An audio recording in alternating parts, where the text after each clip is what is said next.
সুমুখে। সুপ্রিয় দর্শক, আজ আমাদের মাঝে উপস্থিত রয়েছেন ইভেন্ট অর্গানাইজার এবং চেয়ারম্যান আইপা ও ময়ূরপঙ্খী রোহিত সুমন।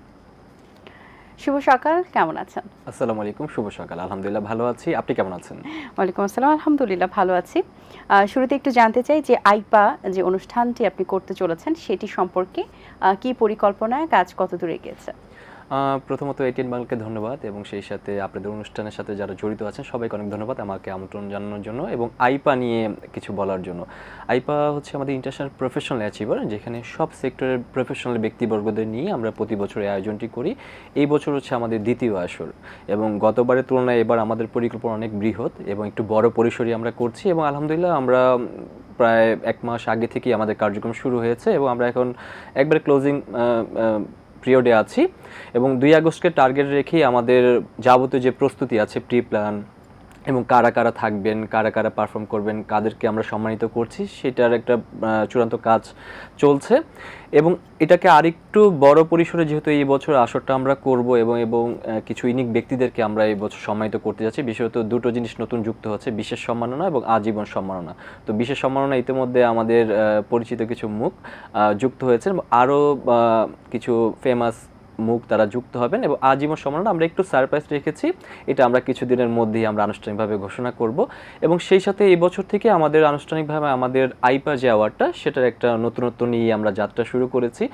আর এখানে এই বছর আমাদের টার্গেট হচ্ছে, গত বছর আমাদের এই প্রোগ্রামে প্রায় 4টি দেশ অংশগ্রহণ করেছিল। এই বছর আমাদের সম্ভাব্য 10টি দেশকে টার্গেট আছে যে বিভিন্ন দেশ থেকে তারা যাতে অংশগ্রহণ করে এবং কালচারাল যে এক্সচেঞ্জ, নেটওয়ার্কিং এবং অ্যাচিভমেন্ট, ব্র্যান্ডিং, সেই বিষয়টাকে আমরা গুরুত্ব দিচ্ছি। এবং আপনি জানেন যে আইপা যেহেতু প্রফেশনাল ব্যক্তিদের নিয়ে করা, এখানে আমরা ব্যবসায়ী এবং উদ্যোক্তাদের মধ্যে একটা চমৎকার নেটওয়ার্কিং বিল্ড আপ করতে চাচ্ছি এবং চেয়েছি। লাস্ট ইভেন্টটি আলহামদুলিল্লাহ আমরা সফলভাবে বাস্তবায়ন করার জন্যই দ্বিতীয় শোটিকে আমরা অনেক বেশি গুরুত্ব দিয়ে পুরো টিম আমরা কঠোর পরিশ্রম করছি যাতে একটা ভালো আয়োজন আমরা করতে পারি। বেশ দারুণ। এই আইপা অনুষ্ঠানটির মূল উদ্দেশ্যটা আসলে কি? আইপার মূল উদ্দেশ্য আসলে 3টা বিষয় আমাদের মূল এজেন্ডা। একটা হচ্ছে নেটওয়ার্কিং, ব্র্যান্ডিং জি এবং অ্যাচিভিং, মানে হচ্ছে অর্জন। কারণ প্রত্যেকটি ব্যক্তি তো তার পার্টিকুলার জায়গায় কঠোর পরিশ্রম করে বা তারা হচ্ছে তাদের জায়গায় সারা বছরই কাজ করে। সেখানে রিকগনাইজেশন আমি মনে করি যে একটা কাজকে তার অনেক বেশি অনুপ্রাণিত করে এবং যারা নতুন কাজ করে তারাও চিন্তা করে যে যদি আমি একটু ভালো কাজ করতে পারি বা আমার সেক্টরটাকে আমি ডেভেলপমেন্ট করতে পারি তাহলে হয়তো বা আমিও সামনে কোনো একটা জায়গা থেকে পুরস্কার পাবো। তো সেই জায়গা থেকে আইপা চিন্তা করেছে এই 3টা বিষয়কে নিয়েই যে একটা প্রোগ্রামের মধ্যে আমরা অনেকগুলো পরিচিত মানুষকে, বিভিন্ন প্রফেশনাল ব্যক্তিদেরকে একটা ছাতা নিচে আনা অনেক টাফ, কারণ সবার টাইম ম্যানেজমেন্ট করা, সেটা আমরা করছি এবং এখানে এমন কিছু স্পিকার আছেন, এমন কিছু গেস্টরা আছেন যারা হয়তো আমাদের জন্য পায়োনিয়ার বা আইকন, তাদের দুটো কথা হয়তো নতুনদের জন্য অনুপ্রাণিত হবে। এবং 3 নম্বর যে রিকগনাইজেশন, যেমন আমরা উদ্যোক্তাদের থেকে সম্মাননা জানাচ্ছি, ব্যবসায়ীদের থেকে জানাচ্ছি, যারা সংস্কৃতি জোন, চলচ্চিত্র, নাটক, সঙ্গীত, সেখান থেকে আমরা সম্মাননা জানাচ্ছি, সাংবাদিক ভাইদেরকে সম্মাননা জানাচ্ছি এবং সর্বোপরি যারা সোশ্যাল ওয়ার্ক করছে, শিক্ষা নিয়ে কাজ করছে, যেহেতু প্রফেশনাল অ্যাচিভার, আমরা চেষ্টা করছি তাদেরকে খুঁজে বের করা যে কারা সারা বছর ভালো কাজ করলো বা বিগত 5 বছর 10 বছর যারা দেশের জন্য, সমাজের জন্য অবদান রেখেছে, তাদেরকেই কিন্তু আমরা সম্মানিত করছি। সো আমি মনে করি যে রিকগনাইজেশন যে কোনো মানুষের কাজের ক্ষেত্রে অনেক বেশি অনুপ্রাণিত করে এবং সেই সাথে নতুনদেরকেও অনেক বেশি উৎসাহিত করে। তো আমাদের আইপার উদ্দেশ্য সেটাই। বাহ, চমৎকার উদ্দেশ্য। ইভেন্ট অর্গানাইজ করা তো খুব চ্যালেঞ্জিং একটি বিষয়, আপনার কাছে কেমন লাগে?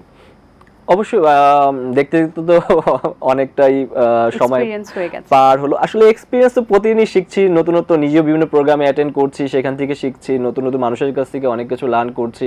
আর আমাদের যে কোনো একটা ইভেন্টের পিছনে মূল চ্যালেঞ্জ হচ্ছে অর্থ। যেহেতু এটাতে অনেক বেশি অর্থনৈতিক বিষয় জড়িত, অনেক অর্থনৈতিক জায়গাটা আমাদের এক্সপেন্সের জায়গা আসলে অনেক, কিন্তু স্পন্সর এবং পার্টিকুলার যে রেজিস্ট্রেশনগুলো থাকে সেখান থেকে কিন্তু আমাদের খুব চ্যালেঞ্জ থাকে যে আমরা চিন্তা করি যে আমরা প্রোগ্রামটা এভাবে সাজাবো, বাট এখানে হচ্ছে বাজেট এত লাগবে, অনেক সময় কিন্তু আমরা সেই বাজেটটার কাছাকাছি এক্সপেক্ট পাই না বা সেটা উঠে না। তো তখন কিন্তু আমাদের প্ল্যান এর পরে plan B, plan C, D এরকম করতে হয়। তো আলটিমেটলি চ্যালেঞ্জ আসলে অর্থনৈতিক বিষয়টাই, বিশেষ করে স্পন্সর। তো সেই ক্ষেত্রে আমরা একটা প্রপার প্রেজেন্টেশন বা আমরা কি করছি এবং কারা এখানে আসছেন সেই বিষয়গুলো আমাদেরকে বোঝাতে হয় এবং অনেক ধরনের মানুষের সাথে আসলে কন্টিনিউয়াস মিটিং করতে হয়। হয়তো 10 জনের সাথে মিটিং করলে 5 জন না করছে, 5 জন হ্যাঁ করছে, আর যিনি না করছেন সেটাকে আবার পরবর্তীতে আমরা কিভাবে অন্য একজনকে অ্যারেঞ্জমেন্ট করব বা স্পন্সরটা কিভাবে কালেক্ট করব, সেটাই আসলে আলটিমেটলি আমাদের বড় চ্যালেঞ্জ। আর প্রোগ্রামের মধ্যে প্রোগ্রামটা কিভাবে ভালো করা যায়, সবার কাছে একটু প্রশংসনীয় হয় এবং ভুলভ্রান্তিগুলো যতটুকু পারা যায় কম করা যায়, সেটাই আসলে আমাদের বড় চ্যালেঞ্জ। বাহ! ইভেন্ট তো অনেক বছর ধরে করছেন। কত বছর হলো? দেখতে দেখতে তো ১৭ বছর হয়ে গেল। ৮ সাল থেকে শুরু করেছিলাম। ছোট ইভেন্ট দিয়ে যাত্রা শুরু হয়েছিল। তারপর তো এখন বিভিন্ন বড়, বড় প্রোগ্রামগুলো করছি। দেশের বাইরেও ইন্টারন্যাশনাল সামিট কনফারেন্সগুলো করছি। তো সামনে ইচ্ছা আছে আসলে, যেহেতু দেশের বাইরে কাজ করার সুযোগ হচ্ছে। বাংলাদেশের কালচার, বাংলাদেশের পর্যটন, এটা নিয়ে আসলে আমার একটা বড় পরিকল্পনা আছে।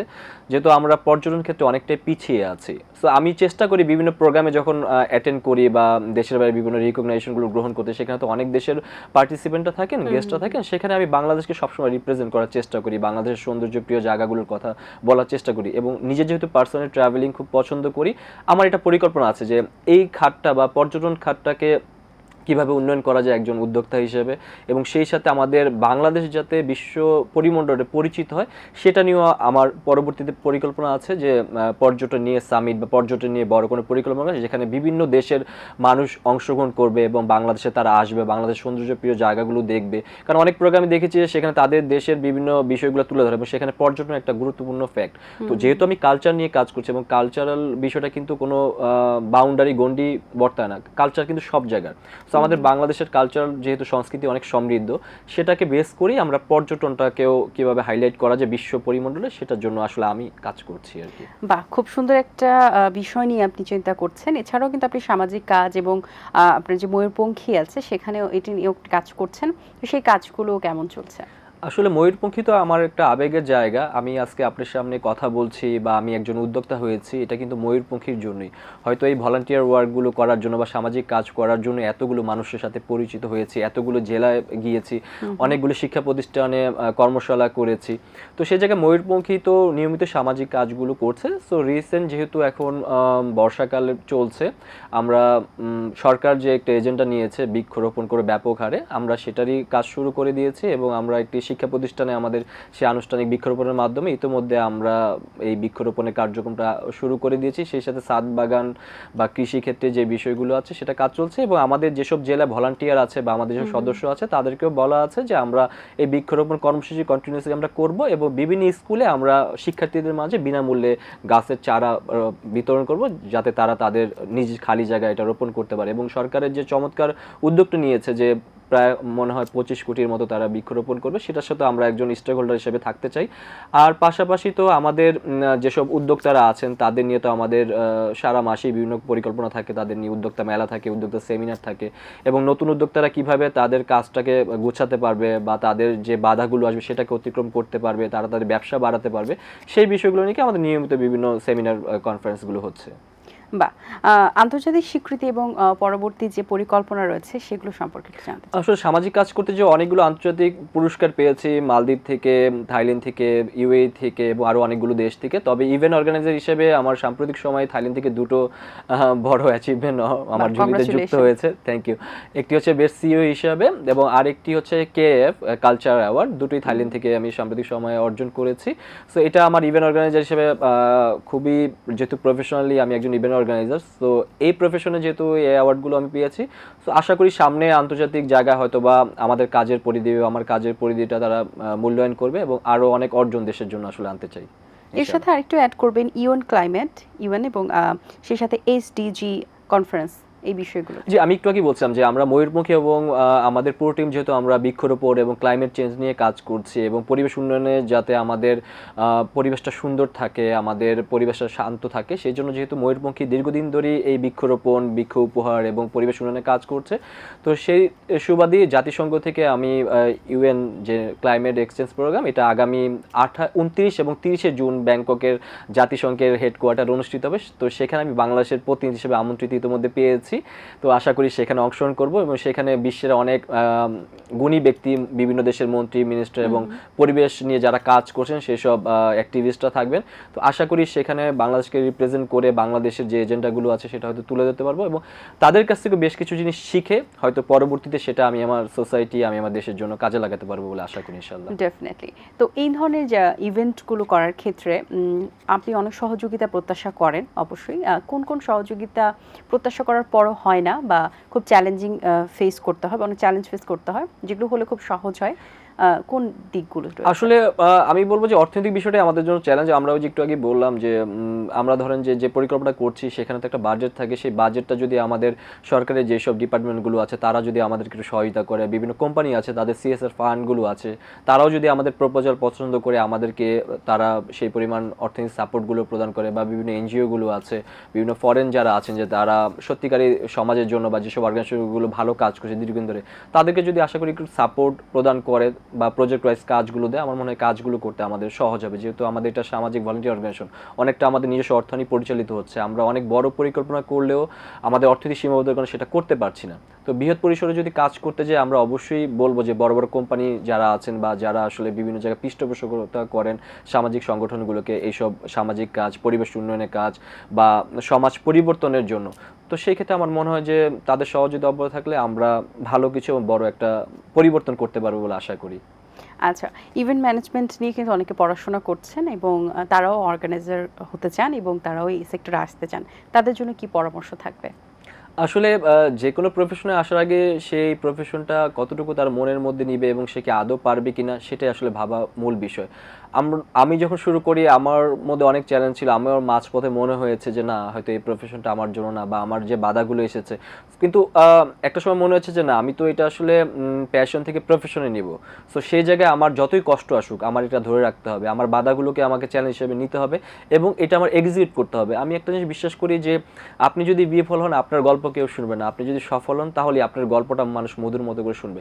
তো অনেক প্রোগ্রামে আমাদের অনেক বাধা এসেছে, বা মনে হচ্ছিল এই প্রোগ্রামটা আর করতে পারবো না বা ইভেন্ট আর করতে পারবো না, তো সেটাই পরক্ষণই মনে হচ্ছে যে না, এটাই তো চ্যালেঞ্জ, এই প্রোগ্রামটা কিভাবে বাস্তবায়ন করা যায় বা ওই সীমিত অর্থনৈতিক জায়গা থেকে সীমিত পরিসরে কিভাবে এটাকে এক্সিকিউট করা যায় সেটাই বড় চ্যালেঞ্জ। তো সেখান থেকে অনেক কিছু পরিকল্পনা করি, যখন বাস্তবায়ন করেছি তখন মনে হয়েছে যে না, আসলে এটাতে কোয়াইট করার কিছু নেই এবং এখানে আসলে অনেক অপরচুনিটি আছে, যেহেতু মানুষ বিভিন্ন প্রফেশনে আছে বিভিন্ন জায়গায়। তো আসলে সবগুলো প্রফেশনে তো চ্যালেঞ্জ, তবে এই প্রফেশনটাতে আপনার ধৈর্য, প্যাশন এবং নিজের প্রতি আসলে অনেক বেশি ইন্টিগ্রিটি থাকতে হবে, তাহলে আমার কাছে মনে হয় যে আসলে এই সেক্টরে ভালো কিছু করা সম্ভব। আচ্ছা, একটু জানতে চাই শুরুটা কিভাবে করেছিলেন? প্রথম উদ্যোগটা বা প্রথম কাজটা আপনার কোনটা ছিল? প্রথম কাজটা ছিল আসলে স্কুলের একটা ইভেন্ট দিয়ে, যেহেতু আমি সামাজিক কাজগুলো করতাম, বিভিন্ন স্কুলে আমার ওই ক্যাম্পেইনগুলো করা হতো। তো সেখানে আমার কাছে হঠাৎ করে মাথায় মনে হলো যে আমি যে এই সেমিনারগুলো করছি বা সচেতন বিভিন্ন কার্যক্রম হাতে নিচ্ছি, স্কুলগুলোতে বিভিন্ন ধরনের কালচারাল প্রোগ্রাম করে বা তারা পিকনিক করে অথবা তাদের হচ্ছে বিভিন্ন প্রমোশনের কাজগুলো হয়। তো তখন মাথায় আসলো যে আচ্ছা, এই কাজগুলো তো দেখলাম যে তারা যখন করছে মানে অনেকটা প্রফেশনাল ওয়েতে না, টিচার এবং স্টুডেন্টরা মিলে করছে, ক্যাজুয়াল ওয়েতে করছে। হ্যাঁ রাইট।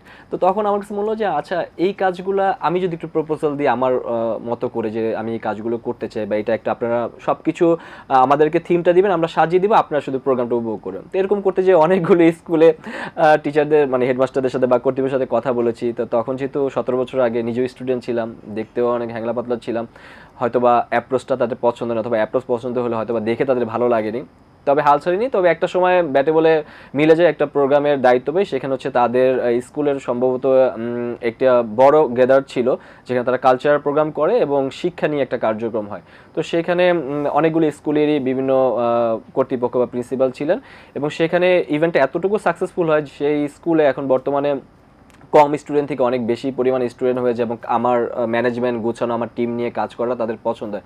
তারপরে আমার নাম্বার নিয়ে আরও বিভিন্ন স্কুলে এভাবে বিভিন্ন কালচারাল প্রোগ্রামগুলো করতে থাকি।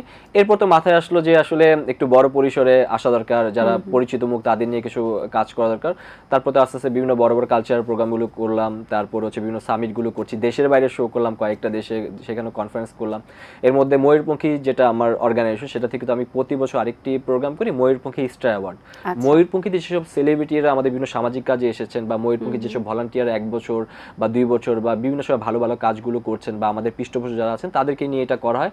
এবং আপনি জেনে খুশি হবেন যে ময়ূরপঙ্খী স্টার অ্যাওয়ার্ডও কিন্তু ইতিমধ্যে আমাদের 5ম সিজন শেষ হয়েছে, এই বছর আমাদের 6th সিজন সামনে একটি চমক আসতেছে আর কি ইনশাআল্লাহ। বা অবশ্যই সেই চমকের অপেক্ষায় রইলাম। অসংখ্য ধন্যবাদ আপনাকে, ভালো লেগেছে কথা বলে, অনেক শুভকামনা রইল আপনার জন্য। এবং আইপা যে অ্যাওয়ার্ড ফাংশনটা নিয়ে আপনি পরিকল্পনা করেছেন সেটা যেন সুন্দরভাবে বাস্তবায়ন হয়, সফলভাবে বাস্তবায়ন হয়।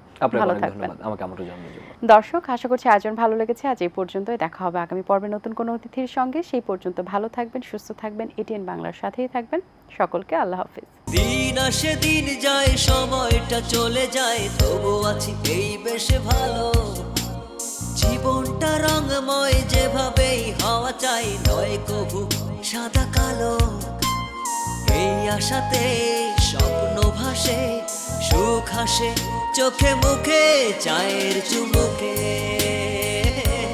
চায়ের চুমুকে।